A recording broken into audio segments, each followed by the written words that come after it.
Here we go. We're rolling.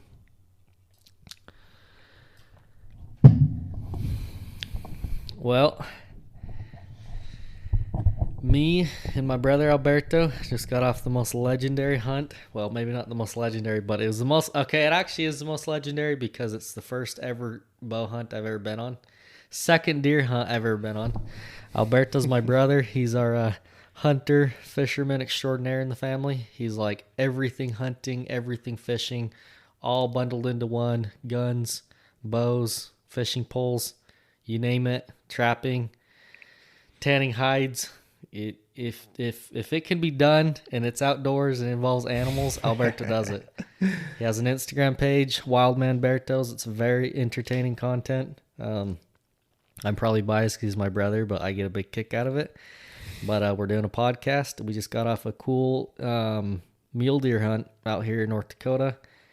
And I got a shot. I got a couple shots. I took one shot at a deer. No, actually two. I actually took two shots. I forgot about that first one. I totally missed. And for me, it was like the adventure of a freaking lifetime. For Alberto, he's probably rolling his eyes half the time, but it was pretty sweet. Nah, heck no, man.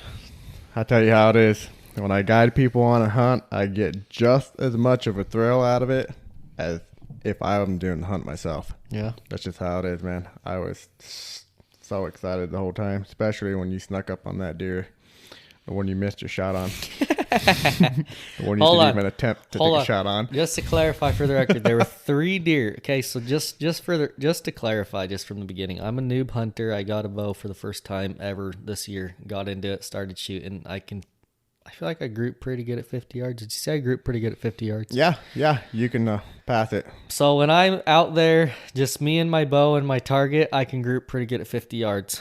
When it's me and a deer and I'm panicking and the deer's panicking, all bets are off. I'm all over the place. I hit a deer. Well, we'll get into that later. I hit a deer, but we don't know if it's dead or not, or if it's off suffering somewhere. But I decided basically at the beginning of the day, I'm probably not going to get a buck. I just want meat for my freezer. I'm just going to shoot at a doe. Whatever. If I can sink an arrow into a deer and kill it, like, I'm happy. As long as it's not like a baby deer, I'll feel pretty good about myself. So I lowered my standards at the beginning of the day. I took basically effectively 2 shots, but I had 3 shots at a deer. The first one, when remember we're on the road and we had those deer up against like that. Oh, that's right. Yeah, so that was the first one. I took a shot at a deer and I completely missed, but it was good because I shot my ugly arrow. So, what was that? About 60 yards or something? Yeah, it was probably 60, 65. Yeah. It was kind of a long shot, and the deer was... I shouldn't say the deer was running because it makes me sound like an irresponsible hunter, but the deer was running. It was just about on the move. Yep. It was barely moving, but it was the end of the day, and I was like, shit, I really want to hit a deer. But anyways, we missed that one, and then I stalked a deer. And I'm pretty proud of my stalking skills, but we did spook it at the end, and so I didn't get a shot at that one. And then at the end of the day, we shot a monster doe, my monster trophy doe, and we hope she's dead. What do you think? Did I get it in the organs, or are you sure after me convincing you for 2 hours in the car, I haven't convinced you I got it in the organs, or what? We'll see. It's hard to tell, but I'm willing to bet. I'm willing to bet. I told Gilbert if he got it in the organs, I'm gonna give him $100 straight up. But yeah. I'm willing to bet it's more of a gut shot, which is a really common shot for somebody who's never hunted a deer before. It's just something that takes practice and something that happens so every now and then, you know. Yeah. So we were talking about, I thought it was interesting you brought it up, and I'm sure there's pretty common knowledge among hunters, but among, noobs, I guess you don't think about it that much, but there's basically ethical hunting where like you don't take a shot unless you're pretty damn certain it's going to kill the animal and put it out of its misery. You don't ever want to wound an animal, basically. Yeah. So ethical hunting is hunting that experienced and responsible hunters practice. Most hunters should try to practice it, but when you're new, you do not know what to expect. So it's really hard for somebody who literally barely bought a bow for the first time in their life and go out and just do ethical hunting because they just literally don't know what to expect. It's impossible, you know. And the way I see it is you're doing your best that you tried going for the heart. You literally tried, but you couldn't. I mean, you didn't. You're just too new. Yeah, I don't know. It happens. I don't know if it's wishful thinking or what, but I swear I saw my arrow go right through that deer's lungs. But it's probably I was aiming for that. It's vital organs, so that's probably where my brain. In psychology, it's like a legitimate thing. It's called a flashbulb moment, where you memorize something and you think you have it perfectly, but you don't.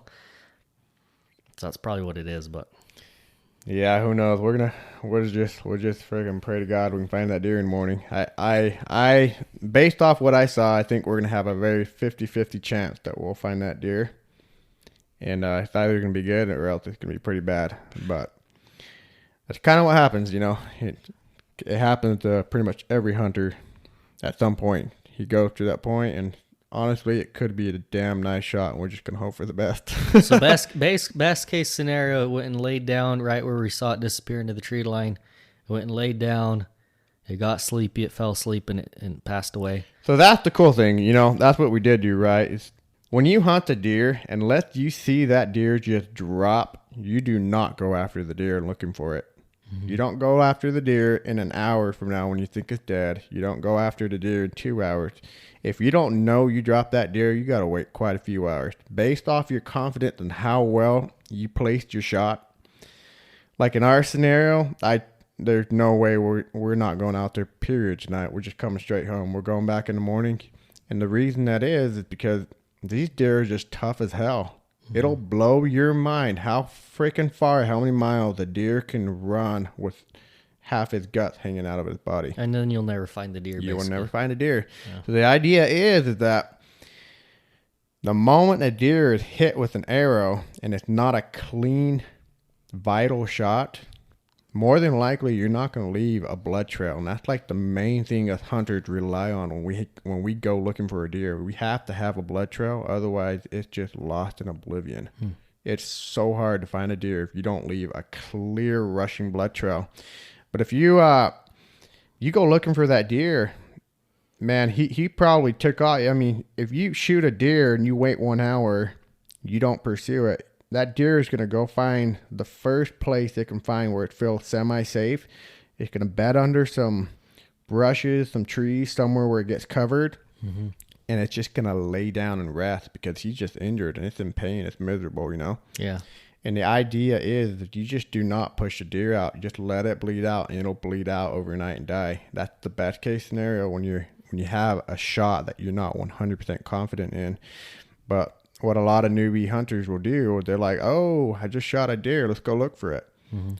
So the deer went and bedded down after about an hour, and they'll go out there looking for it. And this deer, boom, the deer is still alive. It hears the hunter coming nearby, and it'll just pop right up and run another 2 or 3 miles, and you'll never see that deer again. Whereas you had a perfectly good chance, it would have bled out throughout the night. Yeah. So that's where we're at right now. It was such a damn fun hunt. It was so exciting seeing you hit that deer for the first time. Dude, if you were excited seeing me, you should have. We put a lot of effort in this week. It was fun shooting it. We put a lot of effort in this week getting Gilbert sighted in, and getting him on his first deer is just a rush. And we worked our asses off getting doing what we could in the 1 week of realistically like 2 days of prep that we had to get me ready to shoot a deer. This is how it is.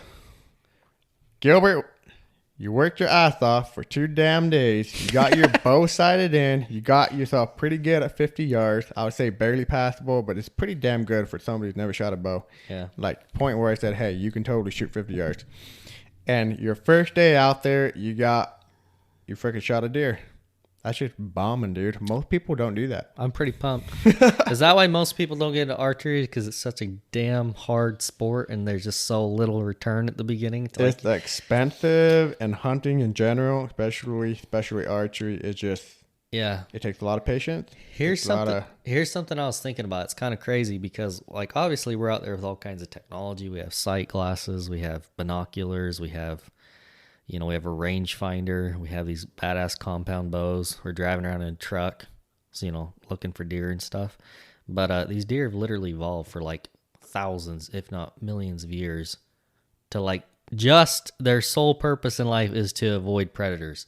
It's like the fact that we're going out into the deer's natural habitat and we're actually able to even sneak up on it it's actually pretty damn hard. Like if you think about how much work had to go into evolving that deer to the point where it wouldn't be able to get snuck up on, because like a deer's natural predator is like a wolf, right, out here.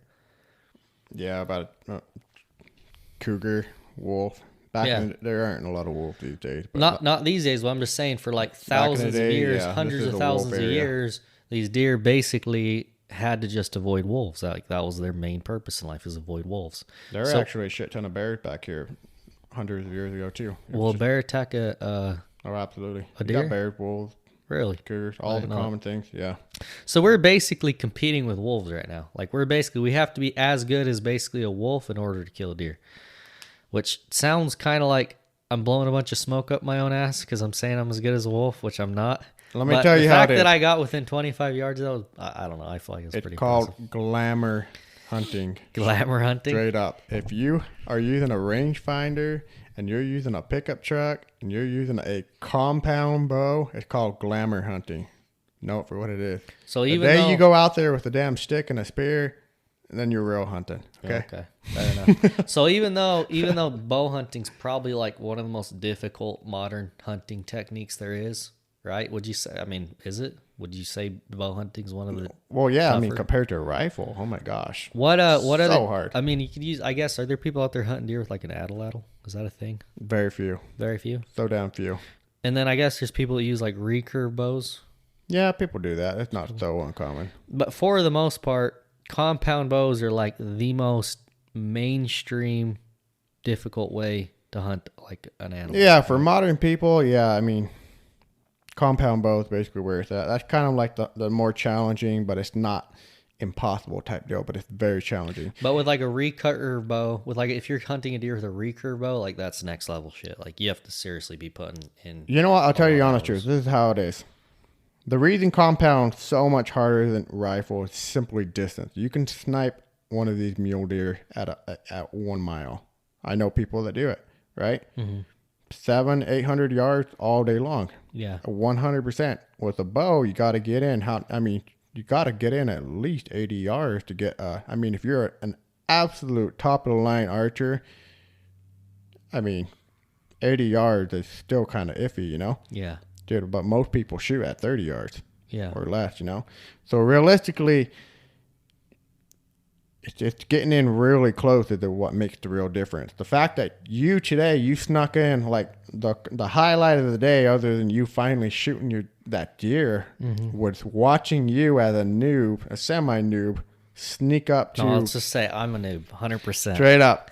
Watching you sneak up and videoing you sneak up to 2 deer at 30 or at 25, 30 yards was incredible. I was so psyched. I thought you had this, man. Yeah. You know? So did I. It was crazy. But that's kind of where the real challenge is. So anything that requires you to get real close to the deer, that's just... it's just so much challenging, right? So much, yeah. So, well, I don't know, because that was what I was saying is difficult, because obviously, yeah, we're out there in the badlands in a pickup truck, and, you know, we have a glass to go sight these deer or whatnot, but the actual sneaking up part, like, that's freaking difficult. Like, yeah, like, that's hard. And I don't know, maybe I got a little bit lucky sneaking up on those deer, but... That's where the hunt is. It don't matter whether you're using compound or ancient damn shit. When you're getting that close to a damn deer, that's where you're getting the hunt. Like, holy moly, this takes skill. It's actually stalking an animal and not letting it know of your presence, you know? So if you can sneak up on a deer and get within, like, I don't know, let's say 10 yards, then you're probably competing with wolves at that point. Oh my God, dude, you're a skilled human if you can get that close to a deer. You can get within 10 yards of a deer, can't you? Oh yeah, absolutely. Have you ever like snuck up to a deer and smacked it on the butt? I've always tried to. I swear to heck, I've tried this since I was a kid. It's been my dream, but I haven't been able to do that to a complete wild. The closest that I've been able to get is probably about 8 yards. Damn, that's and then it catches on to me every damn time. Yeah. Does it smell you or hear you or what? Either or, depends on the situation. But I've done it many times. What's the key to getting that close to deer? Just move really slow or what? Well, there's quite a few things. You got to get up. The one thing you got to play the wind, because the deer can smell you so incredibly well. I mean, some people claim that it's 1,000 times better than a human, but that sounds so dumb to me. But you get the idea. Yeah. Deer can smell so well. If you're anywhere upwind, they're going to pull you out. It's just it's an impossible hunt. Yeah. So one thing is the wind. You always be downwind. And the other thing is just being quiet, not being seen. You know, there's quite a few different steps. You know, I've showed you before how do you step. You know, there's specific ways you can step to be quieter. But another thing is your silhouette. Mm-hmm. One thing I didn't tell you today as we were hunting, you know, I wasn't trying to make noise and only thought about it a few times, is you see me crouching over, right? Yeah. Just so you know, you see a lot of hunters crouching over. You ever wonder why they do that? Mm-hmm. It's not just to be seen. It's actually they're trying to break up the human silhouette. A deer can, the way, you know how we drive down the road and I'll spot a deer out immediately just based off the shape of the animal. Yeah. The reason you're crouching over is simply not just to avoid being seen, because you become a smaller object, but it's the main purpose of that is to break up the silhouette. The shape of a human, a deer can pick out of the weeds so quickly. Yeah. If they're the head, 2 arms, and a leg, boom, their eyes naturally adjust to it because they have to be aware of it. There's too many hunters out there. They're constantly on the awareness of that specific shape. It's memorized and ingrained into their brain. But when you break up that silhouette, it's so much less likely they're going to detect you. You're probably just going to look like a round bush or something, you know? Yeah. It's the silhouette that you're trying to break up. So keep that in mind, you know? I don't know, because I was kind of thinking about it too, and maybe this is just my more psychological brain, like human psychology, and not so much deer psychology, I guess. But I was thinking, like, when we crouch over and you're hunched and you're like sneakily walking across the side of the hill, you actually look like a predator. Like, well, if they can actually make you out, like, you look like a predator. Because there are deer on the other side of the valley, and you're like, Gil, you gotta sneak like this. I'm like, dude, I look way suspicious when I sneak like that. Like, the deer can see us. They'll have a hard time picking out your silhouette, that's for sure. So when you did tell me that, and I just kind of was like, whatever. I'm gonna figure this out. No, that's a real big I don't thing. take advice, even when like it's from a professional like yourself. If you haven't figured that out by now, I have to learn things the hard way. Yeah, which I did learn that a couple times the hard way with that one deer that was across the valley, and you're like, Gil, you got to go back around and don't get up on the ridge and whatever. And I was like, yeah, that thing picked you out. And that thing saw fast. me immediately, and I didn't take your advice, and it just bolted. And it was like a mile away, and I thought I had all this time. But I was watching that deer through the binos, and I looked behind me because I thought you were going to go behind the mountain. Yeah, I thought I'd made it clear, like, go behind the mountain, but no, you just went on top of the mountain, and they could see you way better. By the way, like, literally, if you would have just went down where you were originally, like, hey, should we go down? Yeah, dude. Probably might have been able to sneak past. Probably wouldn't have gotten away with it, but it wouldn't. There's a slight chance you would have. Yeah. It was super risky. Where you went was just like freaking waving a red flag and shooting fireworks, man.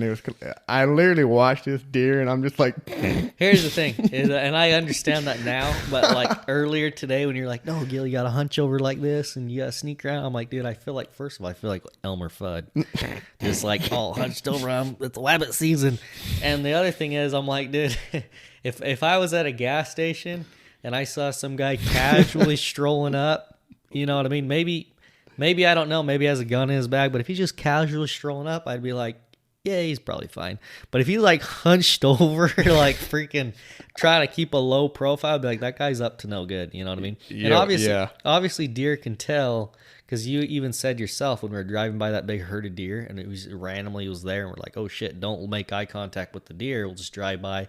We'll come back later in like 30 minutes, and we won't spook them. But that same deer that booked it. That was like a freaking, how far away was that? Like 3/4 of a mile? Yeah. It was 3/4 of a mile from us. It sees us 3/4 of a mile away on the other side of the valley. And it's like, yeah, those guys are suspicious, and it bolts. But that other white SUV drives right past it and stops and is looking around and doing its thing. And it was way closer to that deer, and that deer just didn't care. It was just like, whatever, that vehicle clearly doesn't see me. You know what I mean? To be fair, the deer couldn't see the vehicle. It could only hear the vehicle. So it was actually looking up the whole time. Like, oh, really? Oh, yeah, I was watching it. And the whole time I was just looking up, like, I hear something. I know there's something there. Is it going to pass by? And finally the vehicle left. And he's like, okay, cool. And it relaxed. Okay. Because in my mind, I was like, oh, that deer clearly doesn't think that vehicle's suspicious. I didn't know it couldn't see it. I was like, that vehicle's not being suspicious. If I'm just not suspicious, I'll be fine. But I'm thinking like a human, not like a deer. So there you have it. Yeah, I can't believe it. I love hunting the Badlands. There's so many things. We saw 30 deer today. Oh, dude, way more than that. I saw 30 deer. You guys probably saw 90 deer. Man, we saw so damn many deer. Blind. But hey, to get deeper into it, you asked me how to not be seen by a deer, how to sneak up to the deer. Mm-hmm. There's so much more to it. You know, I've told you about 66 seconds per steps. Haven't I told you about that? Oh, you did. Yeah, I don't have that kind of patience, bro. Oh, it takes crazy patience. That's how I tell you I get, 10 yards from a deer. Okay. It takes that type of patience, And then we took our shoes off too. Taking your shoes off really helps. I always do that, by the way. I don't care if the ground is solid frozen, dude. I'm walking around in my socks and ice cold. I'll get right up to a deer. Yeah, it's just got to be downwind. You didn't even tell me to do that. I just kind of knew to do that once we got within 40, 50 yards, or actually probably further back, like maybe 70. But just a pro tip: watch out for cactuses because my feet still fucking hurt. There are a lot of cactuses out there. Hey, but check this out. What? Another thing is your energy. Oh yeah, really? Tell me about this.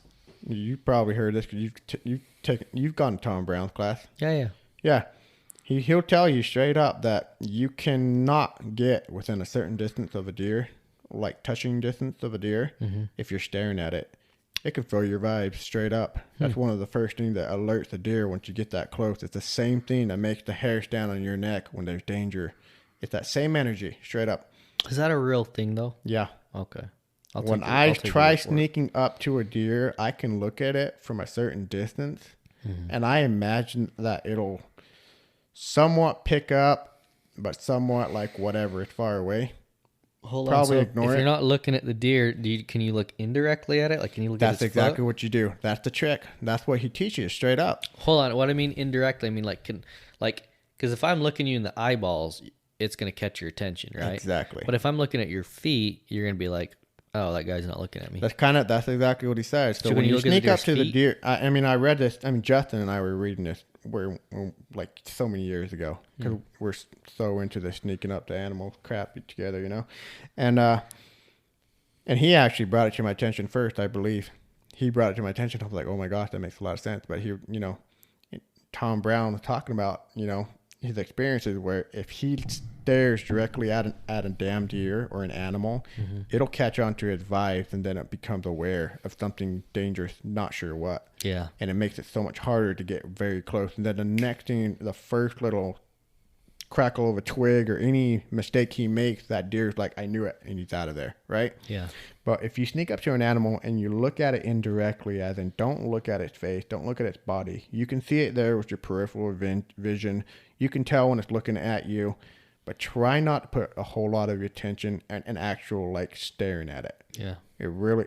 So are you using your sends an energy? Are you looking at? Are you using your wide angle vision? That's peripheral vision. Oh, that's peripheral vision. Exactly. That's what it's called. Okay. You're using your wide angle. I'm staring at you right now. So your head and your eyes are still looking at the deer, but they're looking through the deer. Yeah. So basically, I'm looking at you right now, even though I'm probably looking like a foot away. It looks like you're looking at that door. I'm looking at that door, but I can see you, and I'm gonna get close. And when I get close enough, I'm gonna smack the shit out of you and say, I got you, deer. Damn. So you have all this adrenaline and you're not even focusing on the deer. It probably feels like you're freaking in a dream or something. A little bit. I think when you bring a really calming energy to an animal or around an animal, it really helps it stay calm. But when you're hyper focused on the animal, really tense, I'm going to kill you vibe, it usually catches onto it if it's an intelligent animal. Yeah. Usually the older ones. That's why the older ones last so long. They catch onto that stuff. A lot of times, animals in general, they can really read your. That a rattlesnake can sense your energy. I've never. If your energy is calm, you literally do not have any fear of that rattlesnake. That rattlesnake will come and slither right over your lap and not bite you. But the moment you put off fear energy, it's so dangerous because when you fear, it can sense your fear, and then it becomes fearful, and that's when he bites. That's common knowledge. Literally common knowledge. Everyone knows that. Interesting. Crazy. So it's kind of the same idea with stalking animals. Like, I don't just stalk deer. I just think it's fun because I grew up with that fantasy of Tom Brown. It's like, long before I ever killed a damn deer. I killed a deer when I was an adult for the first time, but since I was a little kid, I was stalking deer and trying to touch them, and not just deer and animals and everything else, all kinds of stuff. How many deer do you think you've killed with a bow? Freaking, I don't know, quite a few. I can't remember, honestly. But a lot. You're pretty much an expert. Quite a few now, by now, yeah. So, I mean, I consider you nothing as much as David Andre, dude. That dude's a freaking animal. Yeah. Like, I can't even talk about how many deer he killed. David Andre hunts whitetail deer the way I hunt fish. Nobody can keep up with the numbers of fish I will ever catch. Yeah, for the record, for people that don't know that are listening to this, Alberto is, we call him the fish whisperer. Anyways, he's more of a fisherman than a hunterman, but honestly, he's so committed to just catching every animal that's out there and like figuring out their psychology that it all just kind of transfers over. But no, fish. Alberto's the king of fishing, so that's crazy. I didn't know that about David. I didn't get into big game hunting till I was an adult, but I've always been into it. Like, I've always wanted to, but I've always been stalking them. I'll stalk. It's also extremely expensive and time intensive. It's very expensive, yeah. Yeah. Depending where you are in the country. Like, I really wanted to do elk hunt this year, and I wasn't able to do it. And but yeah, there's a lot to sneaking up to an animal. All the little things. I mean, try sneaking up to an armadillo. Armadillos are the best ones to learn how to stalk, dude. They are so damn funny. I love them. Are they harder than a deer to sneak up on? They're actually one of the most oblivious animals in the world. They're so easy. That's hilarious. And they're so funny. You can put a kid on them, Uh-huh. But every single armadillo you ever see, you play them exactly like a deer, except armadillos straight up can't see. They're blind to the bat. They're so stupid that way. But they can smell. And they can hear all right, but they can smell like their whole life revolves around their smell. Yeah. And they're not little slow critters.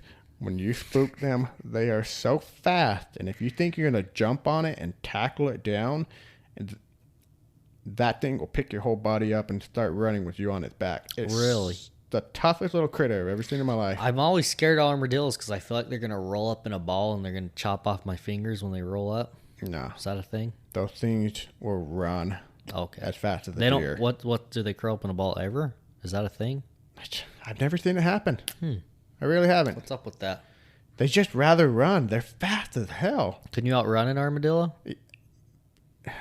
What's the purpose of an armadillo? How come they exist? Where's their place in the food chain? Do they get eaten by another animal? Do they have natural predators and whatnot? Okay, so armadillos. For one, the purpose for armadillos, one is feed rednecks. For two, to keep all the yuppies and city slickers out of the woods because they have leprosies. And, do they actually have leprosy? No, hell no, dude. Same thing as everybody says, oh, skunks have rabies, oh, bats have rabies. Yeah, of course they have rabies. So do your dog and so do your kids. So dumb. Well, maybe your kids. It's so dumb, It's like saying, it's like everyone in the city is all saying, hey, ticks have Lyme disease. Yeah, ticks have Lyme disease, man, but we've been bit by 10,000 ticks, and I plan on getting bit by at least 10,000 ticks more, and I'll probably never get Lyme disease as long as I live. Yeah. That's how everybody is, But that's kind of the rumors that like to fly around with animals, Gotcha. We just laugh. Us country people, we just laugh at it like, oh my God, yeah, keep the flea flickers out of here, please. We like the woods to ourselves. Yes, armadillos have leprosy. Everybody tells me that on the internet when I post those videos. Leprosy? Leprosy, yeah. Yeah, everybody tells me that on the internet, on my videos, when I post me sneaking up to armadillos and picking them up. It's so damn funny. So can you actually eat an armadillo, though, or do they taste good? I don't know. I personally don't eat a whole lot of animals. I kind of grew up, with this idea that some animals are more clean than the others, Is that true, though, or is that just... I think there is some truth to it. I genuinely feel like, a chicken's a lot cleaner to eat than a dog. Oh yeah, for sure. Yeah, no one wants. And I think armadillo falls under the same category. And a horse is not quite as clean of an animal to eat as a sheep or a deer. I don't get that though, because a horse basically lives on the same diet as a sheep. I know. I don't lives get in it. the same I don't know. environment. Maybe we're just brainwashed that way, but I personally haven't eaten an armadillo. I think people just don't like the idea of eating horses because they're a very intelligent animal. Could be. Are cows more intelligent than, or as intelligent as horses? What's your opinion on that? Cows are retarded. Okay. Heard it here, ladies and gentlemen. No, I actually agree with that. I actually just thought about it. Yeah, cows are pretty dumb. Yeah, cows are pretty not quite as smart as horses for sure. Armadillos are literally the best animal to learn how to stalk entry level. Because they're really oblivious. You can have a lot of success and it's really fun. Yeah. And you use the same technique, but it's 10 times more extreme and it's 10 times more patience. You can get right up to a deer. Like, you did real good today. Like, holy shit. I appreciate that. You were lined up in a real nice situation with the wind and that little hill that just blocked your deer. And to be fair, you did line me up. I just did the sneaking once you Well, pointed me most in people a line. aren't that patient. You were really patient. That's the important part, you know? Patience is where it's at when it comes to hunting, man. Unless you got a gun, you can do whatever you want with a gun. Yeah. I think that's the opinion a of most lot of dictators people as well. won't even hunt with a gun because they think it's cheating. I mean, I'll be Nick honest told with us that today for a reason. Yeah. I've never hunted with a gun or for a deer in my life with a gun. And after getting into bow hunting and being decent enough to the point where I can snipe a doe at least and get a little freezer meat, I don't think I'll ever hunt with a gun, honestly. Well, but it feels that way. Last year, I told myself, dude, I don't want to hunt with a gun, dude. I mean, I shot a couple bucks last year with my bow. It's so fun. And I'm like, dude, there's no reason for me to hunt with a gun. Just like, I got this. It's not very challenging for me to kill a damn deer with a bow anymore. It really isn't, you know? But don't fool yourself. It's a different animal. And it's a different sport, and it's very fun. I love hunting with guns, too. Okay. It is easy. It is a lot easier, but there's something about it, too. It's just like every other part of hunting, you know? Yeah. And I bet... and you still have to be you have to be a good shooter to hit. Even though you can be way further out, you still have to be a very experienced shooter to hit a deer at 1,000 yards, right? Oh, my God, dude. I couldn't hit a deer at 1,000 yards. Dude, Oh, I'm talking like freaking... Okay, there are people who do that. I've never shot that far. Okay. No, to get a really clean shot, heart shot at 100 yards can be challenging. Okay. Depending on the person. You still have to be pretty damn good with the gun. Got to be pretty good, you know. I mean, there are people who blow stuff right through the heart, 700 yards, no big deal. But boy, they have their guns. Their guns cost almost about $2,000, and their scope for that gun cost probably $5,000. And then they have to do all this stuff with like wind direction, calculations and all. I mean, humidity, they go thousands into shit. it. They're a bunch of gun nerds, and it's actually very fun. I'm all into it. I have all my own guns too, dude. But anyway, if you were to get into hunting deer with a blow dart gun or spear, you'd be like, you would literally feel like bow hunting is cheating. You'd be like bow hunting's cheating. Straight up. You can throw the stick with a freaking machine. That's ridiculous. Yeah. So, I mean, one of my things is I want to start filming videos of me hunting like straight up primitive style, zero technology, zero. In fact, I want to see you kill a deer with like a knife or that's kind of my deal there. That would be amazing. This summer, I was begging Solomon, let's go down to Mexico where you can legally hunt anything you want because there's no regulations on deer. Mm-hmm. Well, I don't know if it's legal, but nobody really cares. It's Mexico, it's third world country. Everybody hunts however the hell, anything they want. Tell right? your YouTube channel has 1 million subscribers and they want to get the little bit of money from you. Whatever. Anyway, I was telling Solomon. They'll figure out a permit for I was telling Solomon that we're going to go to Mexico. We're going to spend 1 whole week in a mountain. We're going to do a challenge. It's called the Knife Challenge, right? Mm-hmm. Where you have to go up into the desert. You have to walk to the mountains. And that's a freaking 10-mile walk or whatever. Yeah. And you can't take any water, any food, nothing but a knife. And the goal is to go 1 whole week without losing any weight. Or getting shot by the cartel. That's a very big risk, man. It's ridiculous how many cartels and marijuana fields I run into up there, those damn mountains, but whatever. But anyways, yeah, deer hunting, stalking.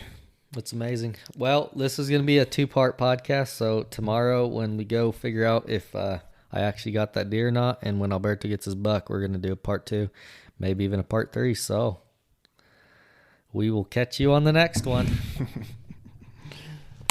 Alrighty. What's this sage you got here? Sage. Okay.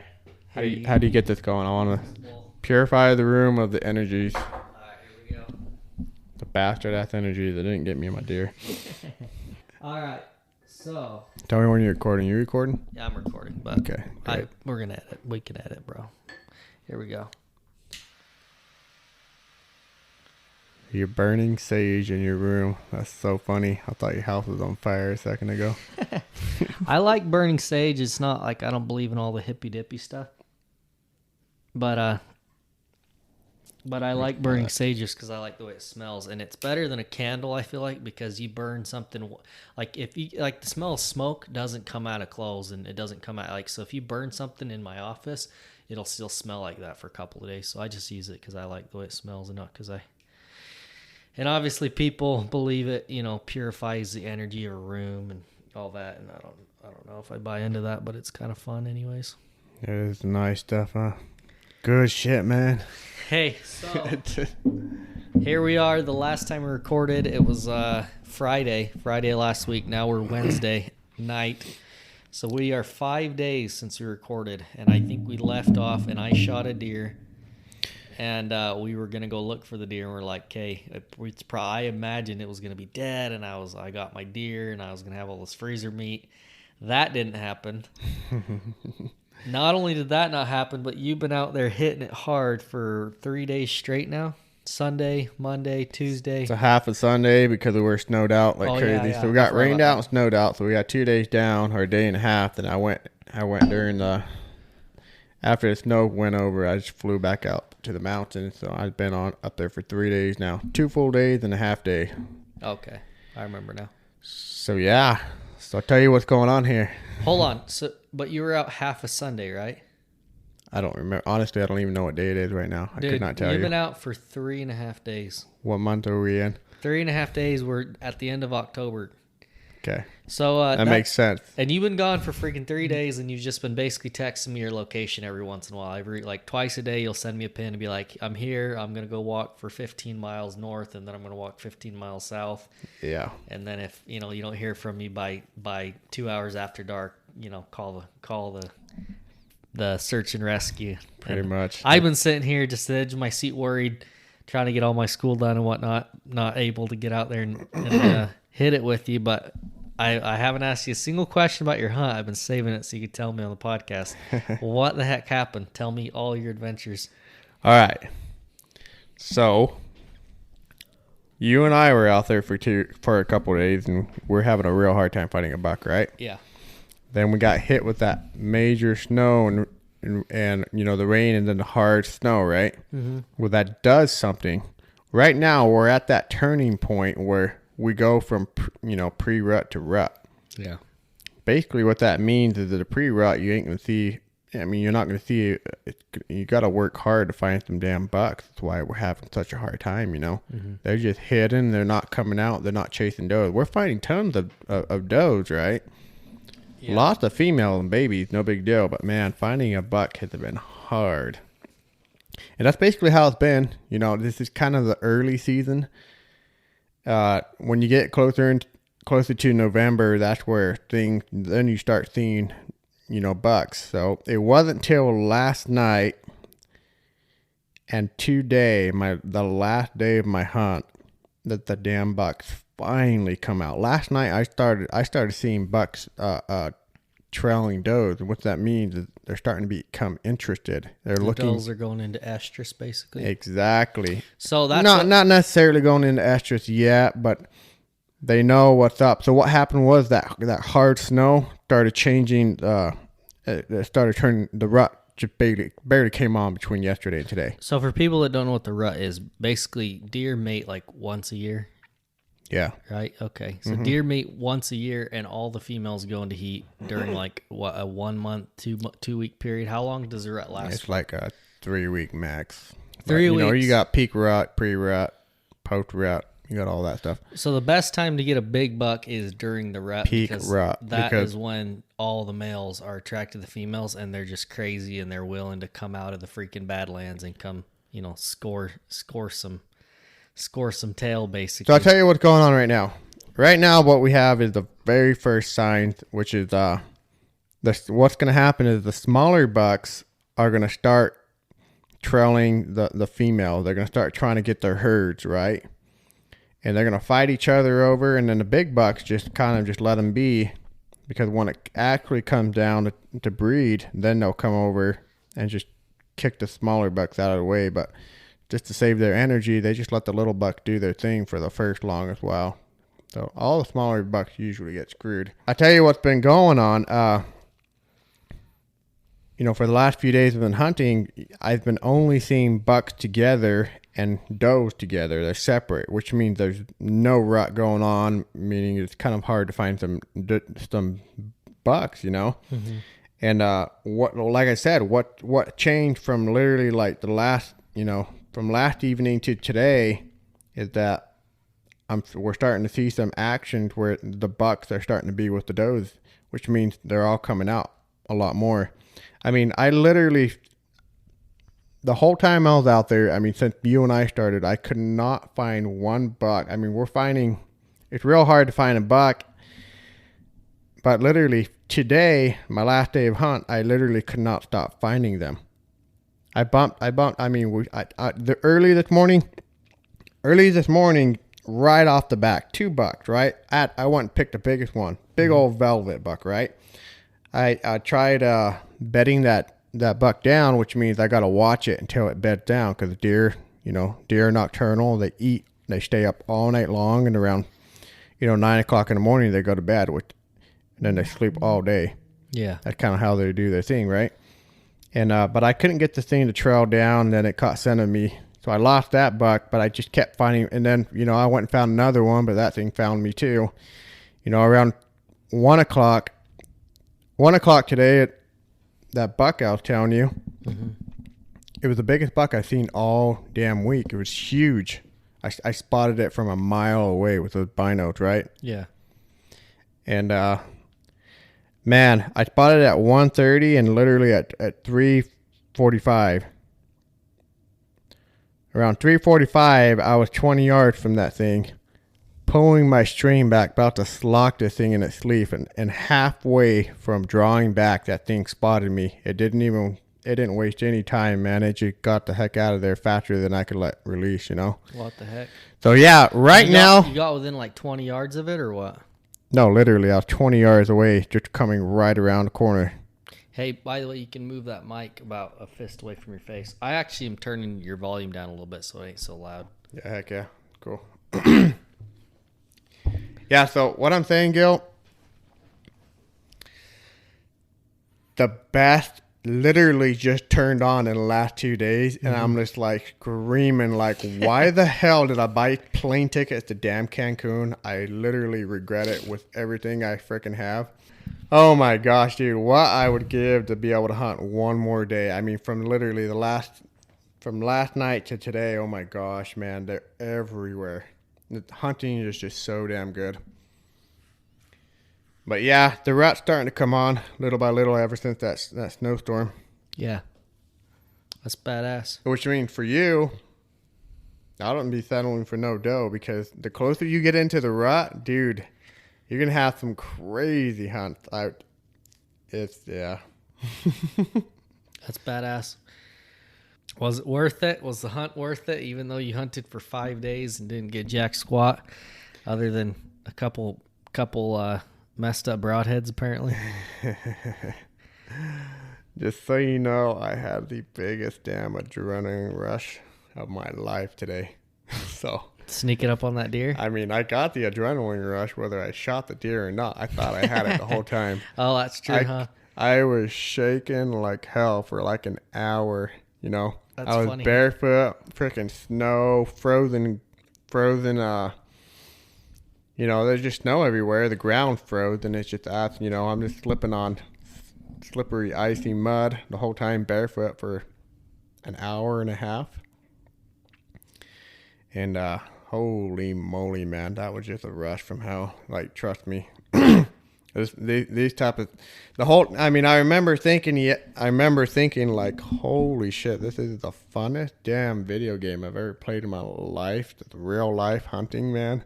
It can't beat it, dude. That's crazy. That's how you see it. Because I was actually thinking that too. I was like, this literally is kind of like a video game. Like you're literally, except for in a video game, you're sneaking around trying to kill, people in a video game that respawn. And in this one, Have you ever played like a hunting video game? Yeah. I'm not much into video games, but I did as a kid, and oh my gosh. It's funny because you're literally the goal of hunting, and it's crazy because it's the first time. I mean, obviously I've shot rabbits, I've shot a bunch of stuff, but this is the first time I've ever actually gone and hunted big game, like a deer, and especially with a bow, where it's so hard to sneak up on them, and it's like. It's a weird feeling where your entire objective for an entire day is to go out and you're literally just stalking around up and down hills out in the badlands. And your one goal is to sneak up on a big living, breathing thing and try and take its life before it spots you. Like, it's such a weird thing. Like, unless you've done it before, it's honestly kind of hard to understand. Like, the feeling of when you're sneaking up to something that is alive with your freaking bow and arrow, and you're trying to be super, super quiet, and then like that feeling you get when all of a sudden it spots you and it runs away before you get your shot. And I haven't killed one. I shot one, but I haven't killed one. So we ended up that deer I shot. For the record, for anyone wondering, basically I just took a shot at it. It was like 45 yards. It was well within my range, my ability to shoot, but it was a kind of a quick deal, and the deer, it already spotted me and whatnot, so I kind of had to go quick, and I thought I nailed it right in its vitals, but my eyesight isn't as good, and Alberto says that I didn't. But anyways, we went and looked for that thing for a couple hours, walked like freaking 2 miles out, and we never found any sign of it, so it's probably just out there. I actually think that deer walked. I don't think that deer's dead. Yeah, well, I don't think it's critically injured. I actually think that thing hit. I think your broadhead, based off what we saw, it went in, hit bone, came back out. Yeah, it bounced right back out, and the broadhead was all messed up, like it hit something hard and came out. Yeah, that happens when you hit bone. But that sucks, man, because I kind of imagine, I'm like, damn, like, what if somebody shot me in my freaking side of my leg and the arrow bounced out? I'd be like, even if I didn't die, I'd be like, fuck, this sucks, that asshole. Yeah. Well, honestly, I thought it'd be a lot worse if that was a gut shot and just completely trashed it like I originally thought it was. Yeah. Oh my God, that would be devastating, because then you're critically injured, but it'll take you days to die. Yeah, is that worse or better? That's worse. Okay. So what I think happened is you actually ended up just hitting the bone, for like the back leg. Kind of when it jumps. Like in its I hip saw or the something? arrow flick out, and we found the arrow, Yeah, the arrow's like right almost where I shot it at, huh? From what I saw, and I saw it limping off, and that back leg was not looking right, It looks like it just hit bone stopped it. Yeah, it left a pretty good boo-boo, but it's not like it's just literally gut pouring out like sometimes happens. Or Do you think that gut's going to survive, or or that deer's going to survive, or think it's going to get infected and go die somewhere? Nah, it won't. I think it'll survive, unless the coyotes catch up to it, so. Yeah. Dang. Well, lesson learned, don't ever take a shot unless you're pretty certain it's going to make it. That was kind of a rush decision thing, and I honestly felt pretty bad about it for a couple days, but now I'm just kind of like, hey, circle of life, worse shit happens. But I definitely in the future, I think I'll probably be a little bit more cautious about the shots I'm taking. Yeah, that stuff really gets to you, man. If you taking a shot that's not clean, man, it really does something to you. Like I've taken shots like that, devastating shots, where the deer is just dragging, it's just pulling its whole body on just with two front legs, and it's just not dead, and guts are hanging out. You just made a bad shot, and you have to run over there and try to slit its throat, and it's just bellowing and screaming, and it's just a really, like, nothing will freaking hurt your heart worse than that, Yeah, you told me about that. Sounds pretty damn rough to see that. Like, I've killed a lot of animals, and when I see an animal suffer like that it's devastating me. I hate it, So how do you feel about hunting? Not to get like too philosophical here, but like in general, it's almost like you feel bad hunting because every time because I've killed a bunch of shit, you know what I mean? I've killed like rabbits, birds, mice, and I've even killed deer like in my semi. I've hit a bunch of deer, and even in like a car, the first deer I ever killed was I was like 16. I hit it in my car, and kind of a funny story. Well, not funny, but kind of a sad story. But I actually hit a deer in my car when I was like 16, and I was in the middle of nowhere.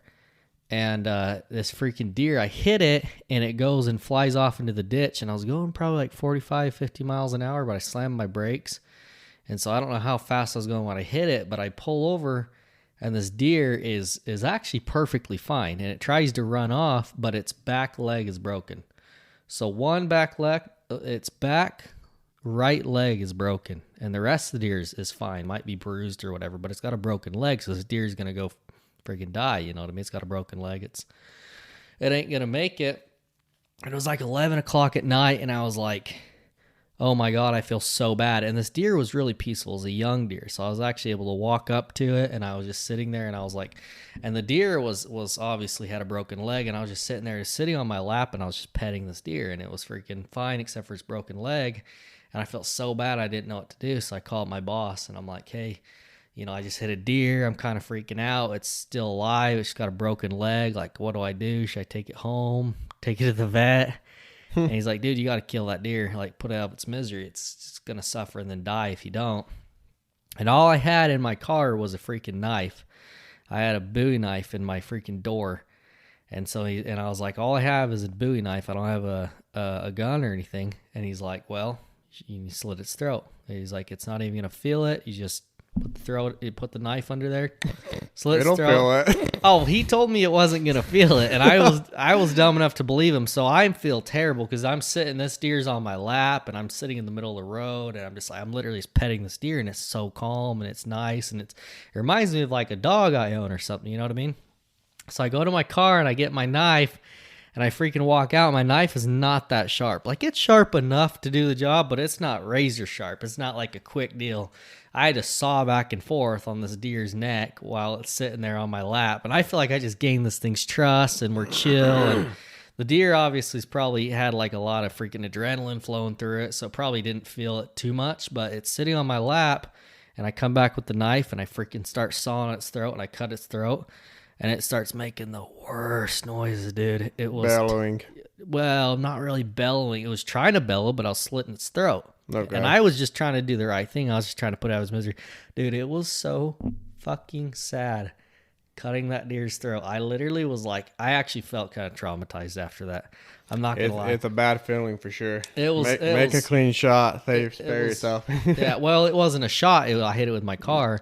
But yeah. Make a clean hit, dude. Hit it harder next time. What the hell? Well, it's funny because I was thinking about it. I was like, damn. And then after I slit its throat, the problem is they don't die immediately when you slit the throat. And that's something you don't think about when you start slitting the throat. But you slit the throat, and it's like shaking its head back and forth and like trying to get away from you because now we're not friends anymore, and you're in the process of taking its life. And it's like trying to bellow, and then I slit past the part where it could bellow, and it was just like making these gurgling noises, and it was dying. And then it took a little bit for it to die. It wasn't immediate, obviously.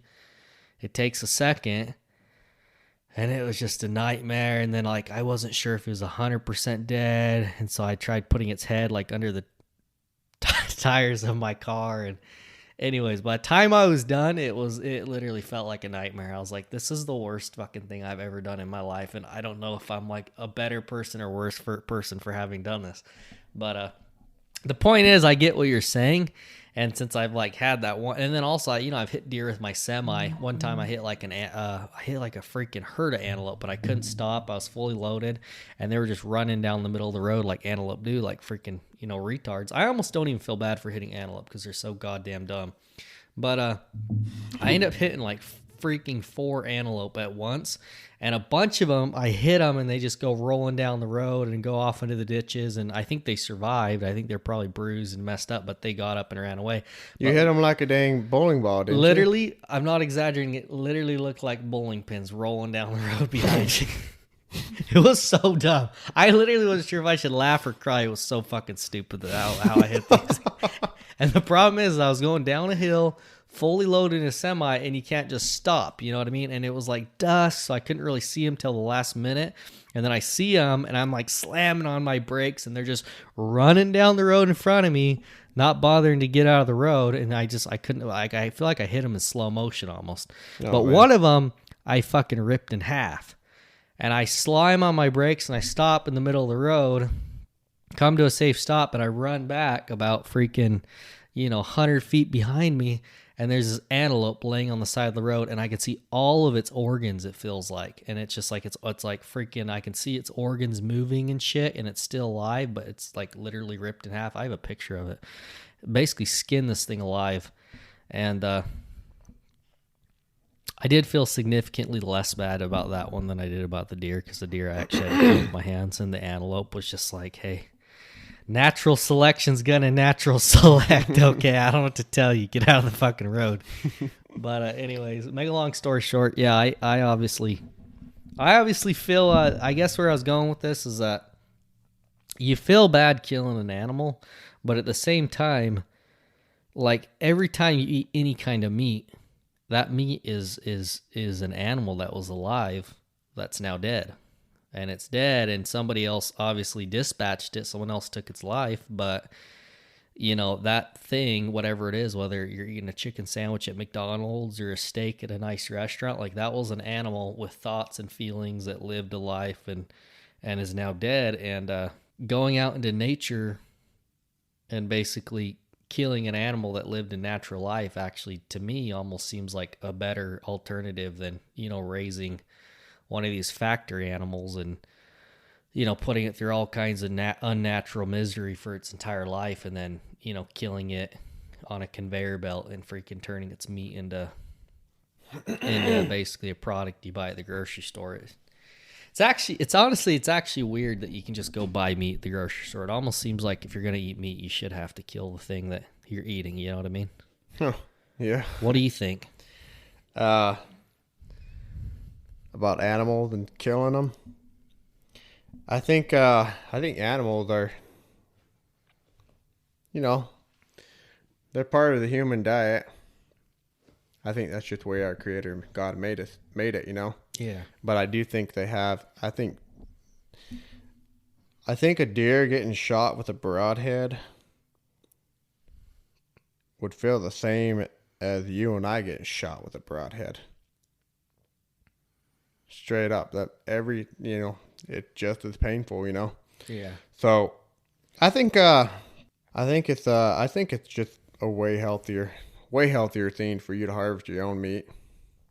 Obviously, probably not. Do you think it's so? I think from like my own perspective, like from like the average person's perspective, I think it is better that you harvest your own meat. I think you should have to take the life of the thing you're going to eat, because that's the only way you can fully appreciate that. And you can't even fully appreciate, that animal's entire life. You have no idea this thing you just killed, this thing you just, put an arrow through and it died, and you went and chopped it up and put it in your freezer. Like, in the moment, you can feel a lot of empathy for the animal. Like, every time an animal dies, it's not like, oh yeah, you don't beat your chest like, oh, I'm so badass. It's actually, it's sad watching a really majestic animal die. Some more or less than others. I think Sterling's always told me that fish are evil and they deserve to be chopped up and eaten. I'm gonna be honest with you, I kind of believe him. I have never really felt too bad for the fish that I kill, but like for an actual mammal, I don't know if it's because we're mammals and we connect with them a little bit more emotionally, but like you always feel like a level of like, I don't know, sadness, when you kill an animal. Yeah. And and you could shape it however you want in your mind. You can even, say, oh, you could say a little prayer and be grateful for the animal sacrifice. I know a lot of people do that. But I think just on an emotional level, it makes sense that you should kill the things you eat. But for the animal's sake, do you think it's better to kill an animal that had like a wild life, like a natural life in the wild, and then kill it with a broadhead, which might be a little bit more painful, but they had a better life, versus like, raising a cow in a big feedlot and freaking, popping a rod through its head at the end of its life whenever it's fat enough to eat? So, the reason I think hunting your own food is way better is because it's organic. Oh, okay. If you can raise a fat, plunky cow in your damn barn, Mm-hmm. and it's not, a stressed out cow, and it's actually a healthy cow, and you can harvest it, I think that's healthy as hell too, Yeah. 100%. But no, generally my biggest thing for hunting, the biggest game for one is always going to be the food, and the second biggest game is always going to be the thrill of the chase, right? Yeah. I cannot explain to you how it feels when you're going after a big damn animal and you've almost got it. Like me, I worked my ass off for a whole damn week barely for something I didn't even end up getting. That tells you that when I come back next year or in a few months, whenever I come back to do, or anytime I ever hunt a mule deer again anywhere around the world, the prize on that damn buck's head is grand. The thrill of the chase is absolutely huge, There really is. It is really, there is, like I said, food's the biggest motivator, For you personally? For me personally, I absolutely try to eat as much as my meat. I hate buying meat at the store, dude. It's all so damn processed. Yeah. And if you know damn well it's actually legit organic meat, it's going to be very, very expensive, Yeah. But I absolutely love killing my own damn food. There's something about hunting. I feel like us humans, we're born to damn hunt. 100%. 100%, man. No, trust me. I'm like fucking the least. I'm like the least you can. The furthest thing you probably consider from like an avid hunter. Like I'm just like, you're dragging me around the Badlands. I did not want to go on that fucking. What do we hike? Probably like 6 miles. Oh man, I don't. 5 think miles. So. Probably like 5. Yeah, I don't know. It felt like a long ways, and we go through that, and I'm like literally dying at the end. And you're like, yeah, it was a nice little walk. I probably would have gone 2 or 3 times as far though on my own. Yeah, that's funny. But like I'm not really what you consider an avid hunter, but like literally just one time going out or 2 times going out and stalking 2 different deer, and like trying to sneak up just real quiet. It's like your legs are literally shaking. Like you have so much adrenaline going through you as you're sneaking up to this animal. It's like, obviously that's what our ancestors felt all the time. Yeah. Well, not all the time. Sure, they got used to it, and it wasn't, it probably became more methodical, and eventually they became good enough hunters. But I'm sure no matter how good of a hunter you become, there was always that like the reason our ancestors hunted was because our brains are set up in a way to where there's this huge rush of endorphins. Like there's this huge rush when you're chasing or stalking an animal. Mm-hmm. Like obviously it wasn't just the need to eat. It was the need to eat, but their brains are rewarding them for going out and hunting an animal. It's kind of what it was. Is there's a huge reward at the end of the hunt, and actually, I hunt does. I hunt does for food when I need to fill my freezer up. But how often do you shoot does versus bucks? Like, what's your ratio? 1 to 1 or 2 bucks to 1 doe, or what's? So I usually can shoot with pretty much damn near as many does as I want. So I can just move to the next county over, Yeah, legally. Yeah. Bucks you can only kill a couple a year, and over here in North Dakota you can only kill one. Yeah. Yeah. So there's a lot more does out there, but. I don't get this crazy rush out of killing a doe, Yeah. But it's kind of like when you sneaking up on like a buck, which is so much harder to get up on, Yeah. And like a really big buck versus a small buck, it's just something really big. It feels really big, Yeah. It doesn't feel like you're going out and shooting a rabbit. It feels like you're going after an elephant. Yeah. It's kind of that feeling, like, holy shit, And for having to work that damn hard and coming that, when you actually get the prize, oh my gosh, it's just incredibly. It's a crazy feeling. Buck fever will shock you. I can't wait till you get buck fever and you'll know what I'm talking about, man. I feel like I already have doe fever, honestly, because I've only shot at does, but who knows? Man, with buck fever, you cannot breathe anymore. You can't understand like what's going on with your breathing. You're shaking up a storm. You have to literally it'll shut your brain down. Okay, be honest with me, because you got like you said within 20 yards of like the biggest buck you'd seen since this trip. Mm-hmm. So did you get buck fever at the end and panic? And I didn't get full twigs? buck fever. How did it run I away? was fighting buck fever for about 40 minutes. When I was getting really close, I'm telling you, I was going so slow that it took me 2 hours to get to it. Holy cow! The first hour got me within 100 yards. How did you? The first time you got within 100 yards. The first hour got me within 100 yards of the animal. The next 100 yards, the next 80 yards took me 1 hour. So is that skull right there? Is that a whitetail? Solomon hit that deer with a semi, and he left it in my driveway, and I cleaned it up and hung it on my wall. It looks like a whitetail. Kind of hard to tell. That's obviously a mule deer, right? Or are they both whitetails? That's straight up a mule deer right there. Yeah, because you can tell because they have. I've always noticed they're different. They looked a lot different because that one Solomon hit and handed me the skull, and then that one Sandoval found the whole skull, the shed, the everything. Probably got killed by a hunter and then wandered off and died. That's the only way that they have the things. That's an interesting rack, man. It's kind of tall, but it doesn't have any forks. It's kind of crazy. I was just looking at it. Yeah, I don't know what's up with it. Honestly, I'm not experienced enough to know, but yeah, it's been a crazy week. I've been having a lot of fun, but man, I do wish I started my hunt like today instead of a week ago. Yeah, now I got to get going. I actually just wish I didn't freaking book my ticket so damn soon. Yeah, I would stay here a whole nother week if I needed to, but I don't even think I'd have to stay another 2 days before I get on to something big. That's kind of how this time of the year start. When the rut starts, the beginning of the rut starts, and you just start finding bucks. They were hiding all week, man. They weren't quite out. So what about the cold made them come out? Did the cold trigger like estrus in the females, or did it? Because I'm sure. Because the deers don't go into rut at the same time every year, right? Or do they? It's general, more or less. It's within a few weeks for sure.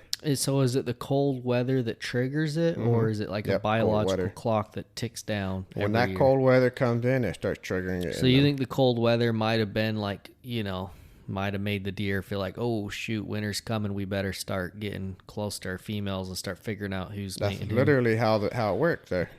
When that cold front comes in, it starts, that's whatever it is in them that says, hey, now breeding season. It seems like, okay, so I always kind of know the rut's on because I start seeing dead deer all over on the sides of the roads and shit because they're all over the place and they get hit by trucks in the mornings and whatnot. Is that so? And yeah, I remember last year I was in Killdeer, which is kind of an ironic name because there were so many freaking deer. Like you couldn't drive a mile without seeing a dead deer splatter on the road. There were so many deer. What the hell? Why? They just run in the road, dude. I'm gonna have to Google that. Why is it called Killdeer and what? Like how are you finding so many dead deer there? I've always assumed Killdeer was like maybe an Indian name, like maybe the Mandan or one of the Indian tribes named it Killdeer. But I'm assuming it either was Indians liked that area for hunting or early white settlers, like the early settlers here were all trappers and mountain men that would come out here and get pelts and whatnot. So they might have called it Killdeer.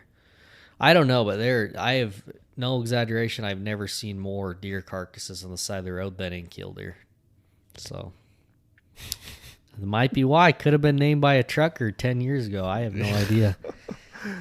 Okay. But anyways, I always know when the rut starts because that's when you start freaking hitting deer right and left, and you have to really watch out in the mornings and stuff like that. And it seems like most of the time I see the rut start, there's not snow on the ground. It seems like I don't really hit deer when there's snow on the ground up here. Does the rut normally start when it snows, or do you think the snow is just it got real cold and the deer maybe just beginning to huddle together because they were kind of feeling it? I mean, feeling the winter come on, not getting horny. Yeah, no, I don't know. Well, I just know when it starts getting cold, then it starts triggering the rut. Yeah, the rut isn't even going yet. They're just barely getting started right now. Yeah. Well, bro, getting kind of late. I know you got to get out of here pretty early in the morning to make it back home. Probably wrap this thing up, but damn, I had a lot of fun with you out there. Okay, well, all I have to say is that the most exciting part of the year in the bow hunting world, in the mule deer hunting world, has not even came to pass. So get your butt out there and make it happen for me while I'm in Cancun, please. Yeah. I wish so bad I was going to be here for the next month. I would literally be living in La La Land. Literally. Except you only but I don't live here, and I only get to come up once a year to hunt. And I wish I did it. I wish I did it a little later, but you know, it's funny because these mule deer, I actually don't know mule deer. I've learned in the last week, I've learned so damn much. Like, I understand whitetail so well. Mule deer are not, I don't understand mule deer, period. Yeah. Like half of what I knew about mule deer, I mean, everything I knew about mule deer up to this week, I just self-taught. But it's incredible the insight to have about mule deers right now. Like, I literally feel like I got it. Next time I come here, I just got it. You know, that's cool. Even 2 days ago, I didn't understand half of what I knew, you know, between the research, you know, I talked to Uncle Dave for like a whole hour the other day, and it blew my mind what he had to tell me about mule deer. I was like, oh my gosh. Ever since I talked to him, everything changed for me, you know? Yeah. It's like, wow. Like what, I mean, even one extra day would be the biggest difference, you know, for some, you know, after what I figured out. and sure enough, like it was, you know. Spoken like a true addict. I tell you what, I am a true addict. My wife is throwing a hissy fit because I've been gone a whole extra week. I don't think it's because you've been gone for a week. I think it's because you haven't called her during that week. But that's funny. Well, bro, I had a good time with you. Honestly, we got to do this again, and hopefully come up again this year before the season's over. But if not, we'll catch you next year. And yeah, I hope so too, man.